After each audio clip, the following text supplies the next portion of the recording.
కర్నూలు జిల్లా రైతాంగానికి నీళ్లు అందించాలని డిమాండ్ చేశారు ఆలూరు వైఎస్ఆర్సీపీ ఎమ్మెల్యే విరూపాక్షి. కలెక్టరేట్లో నిర్వహించిన సమావేశంలో ప్రజా సమస్యలపై మాట్లాడుతూ ఉంటే మైక్ లాక్కున్నారని ఫైర్ అయ్యారు.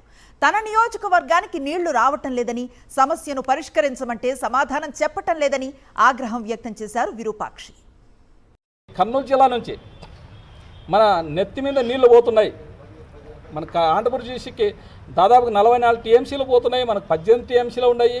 మీరు ఖచ్చితంగా మన కర్నూలు జిల్లా వాళ్ళు మేలుకోవాలని నేను చెప్తుంటే దానికి ఆయన ఆదోని ఎమ్మెల్యే గారు వచ్చి దానికి అడ్డుకొని ఇంకా అది అధికార దాహంతో ఆయన అసలు దానికి నేను అడిగిన దానికి ఆయన మాట్లాడడానికి అసలు అర్థమే లేదు.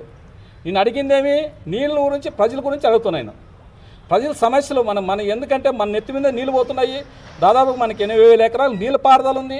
ఆ పారుదల నీళ్ళు అని నేను అడిగితే ఆయన మీ ప్రభుత్వం అప్పుడు ఏం చేసింది, ఇప్పుడు ఏం చేసింది, మీరు 11 మందే ఉన్నారు కదా, ఇట్లా మాట్లాడితే ఒక్క ఎమ్మెల్యేగా రారనే విధంగా ఆయన మాట్లాడుతుంటే ఆయన ఎందుకు మాట్లాడుతున్నా, ఆయనకి ఎందుకు అంత అంటే జీవితాంతం నువ్వే ఎమ్మెల్యే ఉంటావా, జీవితాంతం మీదే కుటి ప్రభుత్వం ఉంటుందా? అది కానీ చూస్తాం. 11 మంది ఉన్నారు, 11 మందే కదా క్రికెట్ టీము అయింది. ఆ క్రికెట్ టీము ఇండియాలో పోయి కప్పు గెలుచుకొచ్చింది ఆ 11 మందే. ఆ 11 మందే చూస్తాం.